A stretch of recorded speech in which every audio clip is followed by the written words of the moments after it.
Hello friends, TNUSRB PC எக்ஸாமுக்கு notification சீக்கிரமே release பண்ண போகிறாங்க. அதற்கான அஃபீஷியல் அப்டேட்டை வெப்சைட்டில் கொடுத்துட்டாங்க. இந்த ஒரு எக்ஸாம் தான் நம்ம வந்து அடிக்கடி கேட்டுட்டு இருந்தாங்க, எப்போ வந்து பிசி எக்ஸாம் நோட்டிஃபிகேஷன் வந்து ரிலீஸ் பண்ண போகிறீங்க அப்படின்னு சொல்லிட்டு அதிக பேர் கேட்டு இருந்தது. ஆல்ரெடி நம்மளுக்கு வந்து எஸ்ஐ எக்ஸாம் நோட்டிஃபிகேஷன் ரிலீஸ் பண்ணிட்டாங்க, அப்ளை டேட்டு முடிஞ்சது. பட் அதுக்கான எக்ஸாம் டேட் தெரியல, ஏன்னா ஏஜ் ரிலாக்ஸேஷன் ப்ராப்ளமாக இருக்கிறதுனால அதுக்கான எக்ஸாம் டேட் நமக்கு தெரியல. So at least PC exam notification release பண்ணுங்க அப்படின்னு சொல்லிட்டு தொடர்ந்து கேட்கப்பட்டே இருந்தது. இப்போ வந்து டிஎன்யூஎஸ்ஆர்பி அவங்க வெப்சைட்லேயே சொல்லிட்டாங்க, சீக்கிரமே பிசி எக்ஸாமுக்கு நோட்டிஃபிகேஷன் வரப்போகுது அப்படின்னு சொல்லிட்டு.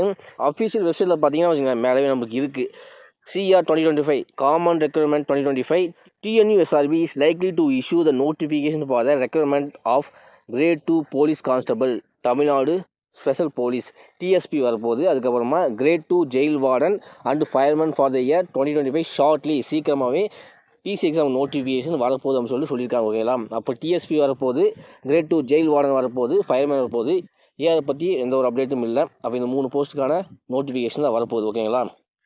ஸோ இந்த வெப்சைட்லேயே நம்ம வந்து கீழே ஸ்க்ரோல் பண்ணிட்டு வந்தோம்னா common recruitment of grade 2 police constable DSP, grade 2 jail warders, அதுக்கப்புறம் ஃபயர்மேன் 2025 நியூ கொடுத்துருக்காங்க பார்த்தீங்களா? அப்போ வந்து இதுதான் அந்த நோட்டிஃபிகேஷன் அப்டேட்டு நமக்கு வந்து வெப்சைட் அப்டேட் பண்ணிட்டாங்க. சீக்கிரமே இந்த நோட்டிஃபிகேஷன் வரப்போகுது. இப்போதைக்கு நோட்டிஃபிகேஷன் வரல, சீக்கிரமாக வரப்போகுது.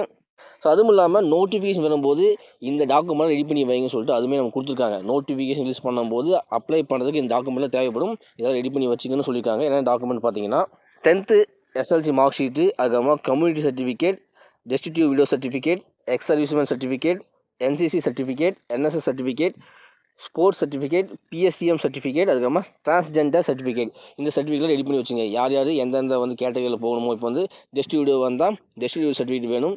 நம்மளுக்கு எல்லாருக்குமே காமனாக எஸ்எல்சி சர்டிஃபிகேட் வேணும். எக்ஸ் சர்வீஸ்மேன் இருந்தால் எக்ஸ் சர்வீஸ்மேன் சர்டிஃபிகேட் வேணும். அதுக்கப்புறம் NCC NSS இருந்தால் அதுக்கான சர்டிஃபிகேட் வேணும். அதுக்கப்புறம் பிஎஸ்டிஎம் இருந்தால் பிஎஸ்டிஎம்க்கான சர்டிஃபிகேட் வேணும்.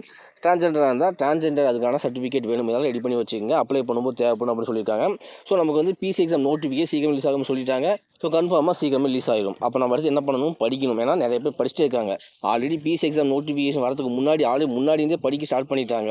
இப்போ வந்து எக்ஸாம் வந்து சீக்கிரமே வரப்போகுதுன்னு தெரிஞ்சு போச்சு, இன்னும் அவங்க ஸ்பீடப் பண்ணுவாங்க. ஏன்னா இப்போ வந்து குரூப் 4 முடிஞ்சிருக்கு, குரூப் 2 அடுத்த மாதம் எக்ஸாம் நடக்க போகுது. எஸ்ஐ எக்ஸாம் நோட்டிஃபிகேஷன் ரிலீஸ் பண்ணிட்டாங்க, பிசி எக்ஸாம் நோட்டிஃபிகேஷனும் ரிலீஸ் பண்ண போகுதுன்னு சொல்லிட்டாங்க. இந்த 4 எக்ஸாம் காமனாக பார்த்தீங்கன்னா ஆல்மோஸ்ட் சேம் சிலபஸாக இருக்கும் போது, சேம் சிலபஸாக இருக்கிறதுனால இந்த 4 எக்ஸாமே வந்து எல்லாருமே அட்டன் பண்ணுவாங்க. காம்படிஷன் ரொம்ப அதிகமாக தான் இருக்க போகுது. இது வந்து பயன்படுத்த சொல்லலை, ஏன்னா காம்படிஷன் அந்த அளவுக்கு இருக்குது. எக்ஸாமுக்காக வெயிட் பண்ணிட்டு இருக்காங்க. எக்ஸாம் வந்தால் கிராக் பண்ணி நம்ம வந்து போஸ்டிங் போயிடணும் அப்படின்னு சொல்லிட்டு நிறைய பேர் வெயிட் பண்ணியிருந்தாங்க. காம்படிஷன் அதிகமாக தான் இருக்குது. இதுக்கு முன்னாடி நம்மளுக்கு என்ன இன்ஃபர்மேஷன் இருக்குது? ஒரு 3000+ வேகன்சி வரதுக்கான வாய்ப்பு இருக்குதுன்னு சொல்லியிருந்தாங்க. ஸோ 3000 தான் இப்போதைக்கு நம்ம கணக்கு. ஸோ இந்த 3000 போஸ்ட் நம்ம வந்து ஒரு போஸ்டிங் வரணும்னா நம்ம வந்து படிக்க ஆரம்பிக்கணும். நாளைக்கு படிக்கலாம் அப்படின்னு விட்டு போனீங்கன்னா இனிமேல் நிறைய பேர் படிக்க ஸ்டார்ட் பண்ணிடுவாங்க. ஸோ வந்து நம்ம வந்து ஒரு நாள் டிலே ஆகிடுவோம். எக்ஸாம் நோட்டிஃபிகேஷன் வரப்போது அடுத்த ஸ்டெப் நம்ம வந்து படிக்க தான் ஸ்டார்ட் பண்ணணும். அதுக்கு முன்னாடி படிச்சுட்டு இருக்காங்க, ஞாபகம் வச்சுங்க. நம்ம வந்து கட் ஆஃப் கண்டிப்பாக அதிகமாக தான் இருக்க போது, அந்த கட் ஆஃப் தான் நம்ம ப்ரிப்பேர் பண்ணிக்கணும். ஓகேங்களா? ஸோ இன்னிலேருந்து உட்காந்து படிக்க ஸ்டார்ட் பண்ணுங்கள், கண்டிப்பாக எக்ஸாமை கிராக் பண்ண முடியும். நாளைக்கு பார்த்துக்கலாம் அப்படின்னு சொல்லிட்டு மட்டும் இருக்காதீங்க. காம்படிஷன் ஹெவியாக இருக்குது.